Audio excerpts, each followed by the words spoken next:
Today we're here to talk about toxic productivity. And when you mentioned that you wanted to have this conversation, two things came to mind. It's something I always think about. I think on this channel, but also just in my life, I'm very much like do the hard work, do the thing.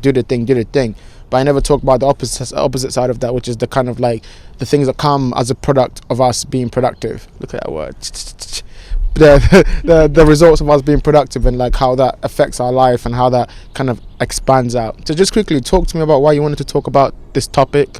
How do you relate to this topic? And why do you think it's so important? Yeah, so well, I texted this idea to you at like 4 a.m. or something.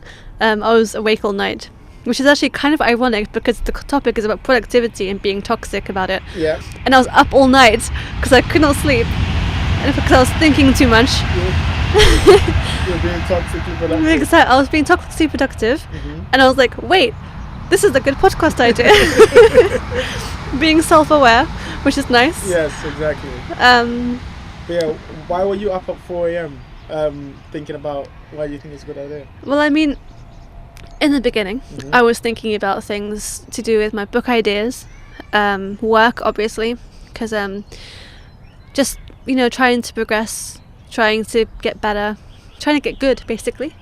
And I was just up all night kind of, when you have so many thoughts, that is sort of like too many thoughts in one place, and it's kind of like the Three Stooges kind of thing, where you're trying to get all ideas through a doorway and they won't fit, So you just kind of sat there like, okay, prioritize. What's the first thought I need to think about? But then your brain's like, everything is important. Everything is prioritized. So, and I was just thinking, wait, that's kind of toxic. If you're thinking that everything is a priority, you're never going to get anything done, are you? Exactly. Because you're only one person. And I was like, okay, so toxic productivity, you think about, well, the main thing is being self-aware about your own productivity. And I think I am, but it was more like just the fact of when you're trying to do too much to the point where you do nothing, and then there's a whole vicious cycle of like doing nothing and then doing everything the next day and then doing nothing again and then feeling bad about yourself. It's kind of like, it's just, you make yourself, it's like a feel bad cycle, 100%. I think like when you mentioned that to me, I think I related to that on the level, because I feel like it's weird because there's definitely a push, the hustle culture. There's a push towards toxic productivity, and the people I kind of follow, Alex Hormozi, these kind of people who like, work hard, don't think about the negatives, just keep going. And I relate to that on some level, but I also think, I wrote down, it's like I think there are two wolves inside of me. There's the competitive action, must do this, and I like the pressure, I like the stress, but it's like I'm a creative and I like being able to recognize the beautiful moments and the little moments in life, and like not being able to do that because I'm always just focused on the next thing, being perfect and just doing the next thing. That's also something that's, like you said, toxic, and I think especially where that comes out for me is when I'm trying to write something. I'm trying to write something. I'm trying to be like, okay, I gotta go deep into the night. I gotta be out there burning the candlelight. Just focused on the next word. Like, and I think that at some point it becomes like redundant, because like, what are you doing? Like, are you even producing? What you're producing, does that even like reflect how you really are? Like, maybe you should be in a better mental space. And I think when we chase perfection, or we chase like really good art, I think that's something that where we get that lost in. So I was gonna ask, what do you think is the link between toxic productivity and also like chasing perfection, and how do you think that manifests for creatives especially?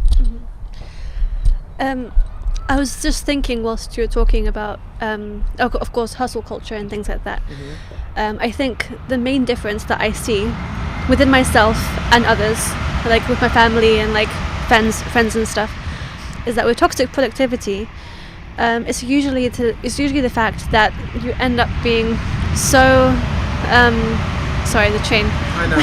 I can hear the train. It's right there. Very much.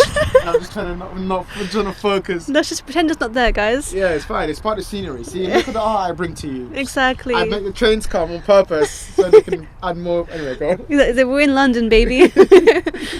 Okay, so hustle culture, I feel like the big difference between beneficial productivity and toxic productivity is Toxic one would be you are trying so hard to be something you're not, to the point where you have no energy to even start your plans.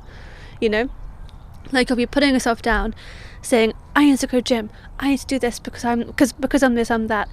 And then when you have the next day and that's when you start starting your plans, you have no energy to do it. So it's when you want to do something so much, but you put so much pressure on yourself that you don't actually do the thing. So it becomes like, what's the point of putting that much pressure on yourself? Exactly. It's all ideas. It's, all bark, no bite. You have no energy to do things because all you're doing, all the energy you're putting into yourself is just to put yourself down because you're not doing those things.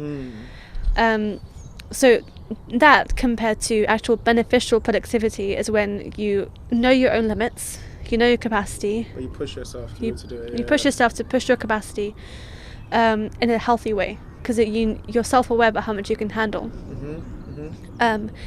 Which takes a lot of time because you have to get to know yourself, but I feel like, when you get to that point, it's sort of you're slowly allowing yourself to tick boxes off, like every couple of months or so, and then you're able to say, this time next year I can do this. You don't have to do it tomorrow. You can do it next year. You can do it when you're 25 years old or 30 or 60. But that's the difference between that and toxic, because toxic productivity is saying that you should be there right now. You should be able to do all these things right now, otherwise you're this, otherwise you're that.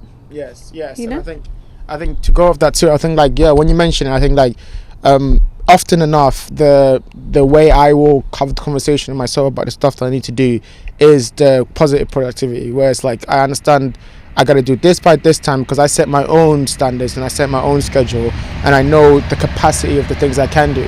I can do so much more always. I can always push myself, and that's good. And I think there's definitely an intersection between when I put so much pressure on myself that I almost feel burnt out, and then I start not doing the stuff that I'm doing to the highest quality, and then also feeling because I think I've passed that stage where the pressure on myself makes me not act.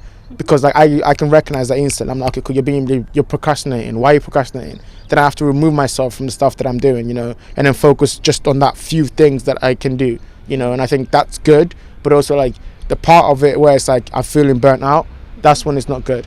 How do you go through the experiences where you feel like if you rest, or if you're writing something and you feel like if you just go to sleep now, if you take a break, it's not good for you? Do you relate to that? Do you relate to the fact that taking a break, not saying it's not good for you, but do you relate to that kind of conversation that you have in your mind where it's if I take a break it's bad, and actually why do we fear that kind of conversation, I think, with ourselves? Yeah, it's funny you say that, actually, because this is kind of related, but when you don't sleep for a whole night, you don't consider it to be tomorrow, do you? Yeah. You're still it's still today. It's still today, yeah. Because you didn't sleep, you didn't wake up to the next day, so it's it's still today. You're just having a 48-hour day. Yes. It's still going. So related to that, I think when I sleep, my whole day is starting again. So everything I didn't finish yesterday is a failure. So I have to either finish it again today, which would then stop me from finishing my list for tomorrow. And I feel like it's sort of I have I love lists. I love lists so much. I have lists for everything. I have to make sure I have a list for everything, otherwise I'll forget. I have a list for people's birthdays. I have a list for even today about the podcast. For work I have a list, so when I don't finish a list for one day, I have to finish it off tomorrow, which would then add to tomorrow's list. So your list just keeps growing exponentially. It's exactly. It's I always have a day where I don't finish my list, and I'm like, well, if I sleep now, I won't finish my list and then I have to do more things tomorrow. Yeah. And then I'm not going to be able to wake up tomorrow because I'll be like, I don't want to do my whole list today because it's so much to do. Does that affect your creativity in any form? Definitely. How so? Yeah, because when you're writing a draft for a book or something like that, you have obviously a deadline, and for yourself, obviously you have to have deadlines, small deadlines, to keep yourself motivated.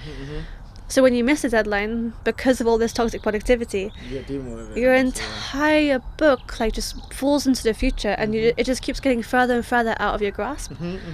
So it makes you feel like you're not doing enough because it's like you keep having to shift things of your schedule, you know? So it's just... How do you handle that then? How do you not make yourself feel like, okay, I'm not going to do it, it's too long? How do you still motivate yourself to still? Do you create another list of another deadline and then now you're creating deadlines and lists and deadlines? I think I end up like doing days where I'm burnt out, and I'll end up going into this weird like self-obsessed kind of like, you know, CBT in my head type of thing. CBT, cognitive behavioral therapy. Okay. Yeah. Okay. Gotta have appendixes and indexes and I'm sorry, go on. Exactly. DSM-5, baby. When you have CBTs in your head, yes.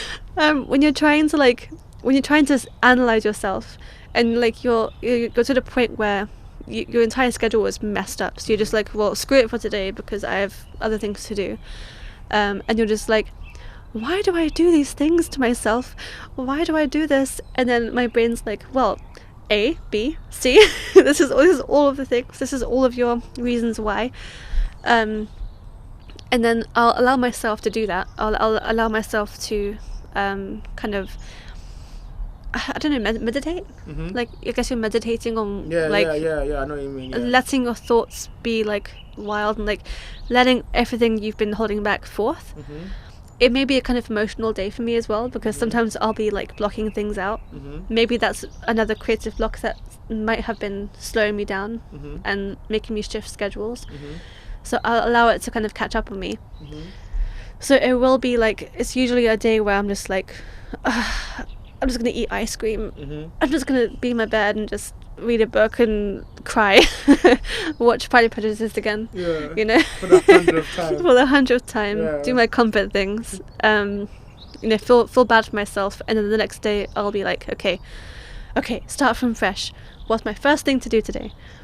And then it's like a repeat of that.